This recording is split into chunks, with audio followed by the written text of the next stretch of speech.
That was game one. This is game number two, and we are getting into the map right now. The players are in the plane. The plane is flying, and they are dropping. This one a little bit kinder this time around. Yeah.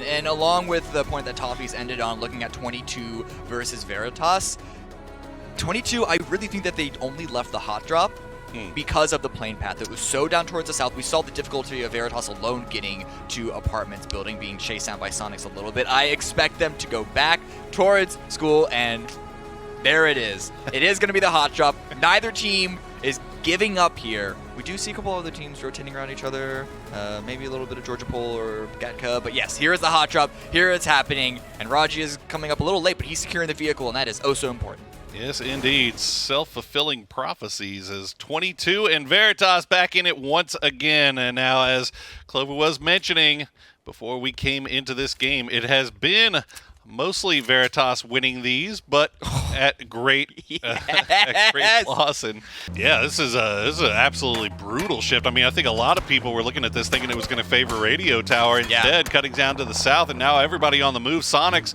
are going to have to hold off a push from Wildcard. Meanwhile, Trogloditas and another fight going on here between United and SSG as they try to take over the southern part of the military base. One knock will come through. Valiate has been taken down.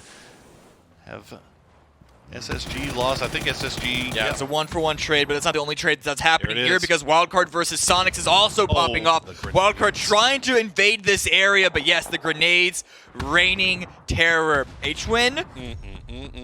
Okay, yeah, there it is. The grenades finish off Wildcard. That's it. One more by Shrimzy. It's going to be the last two on T-Sock and Zray. H-Win should be revived relatively easily. Ooh, the spin out's not going to be good for him, but over here on the northeast side, Enrage trying to push into the circle. Dodger here, Veritas are here. Great shooting from Psycho to take Ethan out. But Veritas, that's not their only threat. So they have Dodge, they have Oath, they have Soniqs even there on the kill feed in their own engagement. But this is a lot of teams trying to come in from the east side on the eastern road. Yeah, everybody trying to play those hills, trying to play within the trees. Not a whole lot of cover to be found there as in terms of terrain and dips, as Psycho will just Tokyo drift down the hill, and eventually he will get spotted out by Finna. Well shot by Dodge. Gubin will take the trade, and now Vegas will take out Gubin. So Enraged down to 2, working the high ground by the cliffs. So it looks like Dodge should be able to possibly get this res on Finna. I don't know. This is chaos everywhere. Look again. Look how open all this area is. Everyone is shooting at everyone else. Look at SSG. They're just getting beamed on by like 7 different teams on the north side here. But Akreshe, they've pulled away from the west. The shift did go towards the northeast, and they're still on the coast.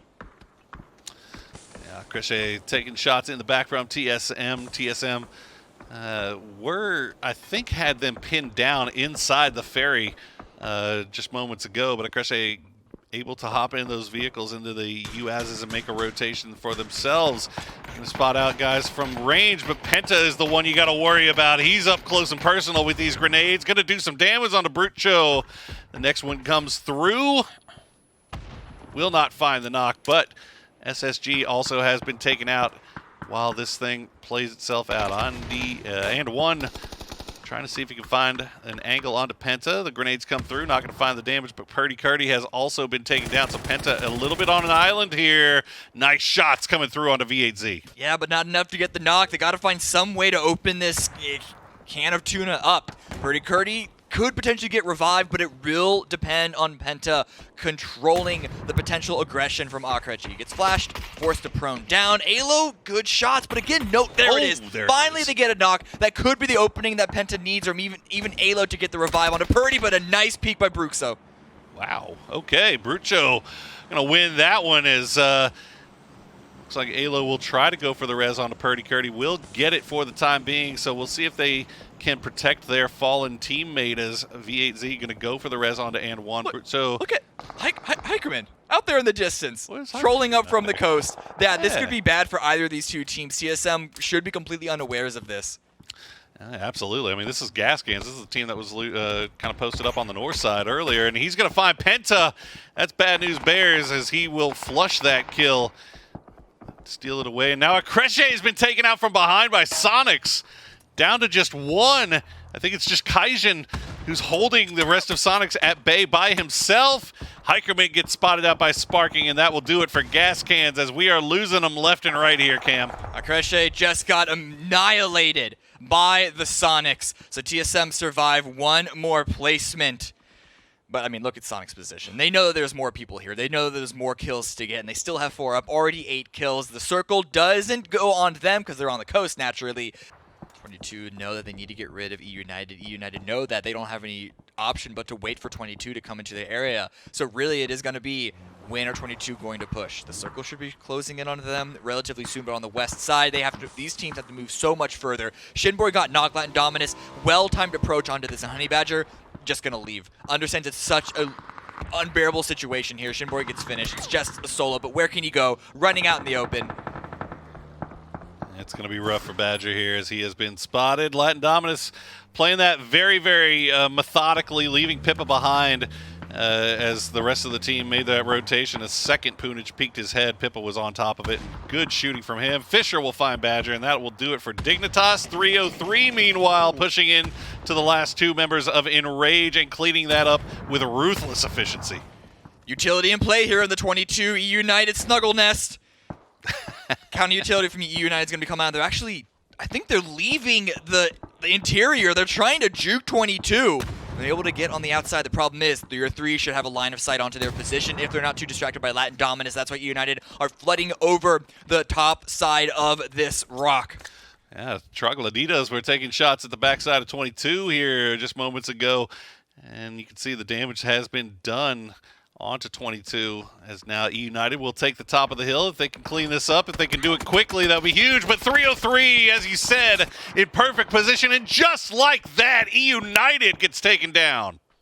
I don't know if they have time for the revive on Biznaga because they still need to move into the circle. They're going to have to go out into the open themselves. And yeah, Biznaga is just going to be bleeding out there. Chocolatitas should be able to pick up what's left, if not 303. The TSM now here on the south, they're slowly sneaking through. Soniqs had to go into the circle themselves, giving some space to TSM, but now Alo goes down. It's all onto Purdy Curdy, trying to 1v4. He's inside the circle, but his position has been calculated, coordinated. Airstrike is about to come down. Yeah, they know exactly where he is, and actually Latin Dominus is going to be the ones who find the last shot into Purdy Curdy, as now they have to turn their attention back up to the north as 303 tries to aggress upon their position. T-Plents being left behind. H11, I think he's getting ready to peek out. But it's going to be Shrimsy that has the opening shot here, is able to sneak around behind Latin Dominus. Mime there with the follow-up for the full confirm. And that's 1 down for Latin Dominus. And look at the positioning by Soniqs. Latin Dominus have given up a lot of space, allowing Soniqs to backfill into this. Oh, and this is huge. They get another knock. In 303, you can see they've got Feischke and Trisk that are starting to creep over to the south side to see if they can maybe get involved in this fight against Latin Dominus. But Trogloditas are the problem at hand. So Soniqs get to do this basically for free. Donnie and Ali Reeve still alive, hiding in the smoke, trying to see if they can pick out both splits of the Soniqs 2-2. There it is. Necro finds H11 Jr. H11 was the key piece of defense against Trogloditas, and now Kill Dumbo is trying to go for more. Here we go. 2 fights concurrently going on right now as H11 will get looted up by Necro. Danny does get spotted again, and just like that, Soniqs will take care of Latin Dominus. They have complete control over the south side, and now they can be the third-party team as the fight between Trogloditas and 303 is now popping off. Oh, Kildama with a nice shot to knock T-Plants.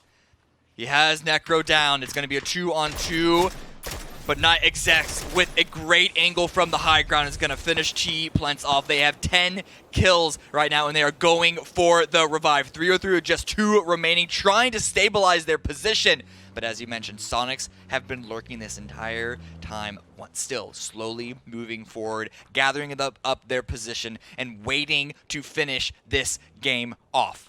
with their backs up against the blue, and Troglodytes are starting to sweep in that general direction. Specific positioning by Troglodytes here. They're chasing down 303, throwing a bunch of utility in their direction, and they are making sure that they don't go too far ahead, that Soniqs and third party them. And they are finishing off 303. Shots remain in 2 HP, but Kill Demo is going to come out on top, and Soniqs sees this in the kill feed. They know this, and they are setting up shop at the dead center. Well, if the 2018 word of the day was definitely the 2021 word of the day is utility, and that is what all of these guys are using right now. We'll see how many smokes everybody has left in the chamber. You can see Tickleton, not really a whole lot there as the Molotov will hit the tree, but the flashbangs are coming out. So if you had 8+ flashbangs in one fight on your bingo card, go ahead and check that one off, because I think we just had 8 of them in the last 10 seconds. 10, 12, 15. Oh, look at this flank by Necro, though. This could be Troglodytes making a huge play. Tickleton spotted it out, but it doesn't matter.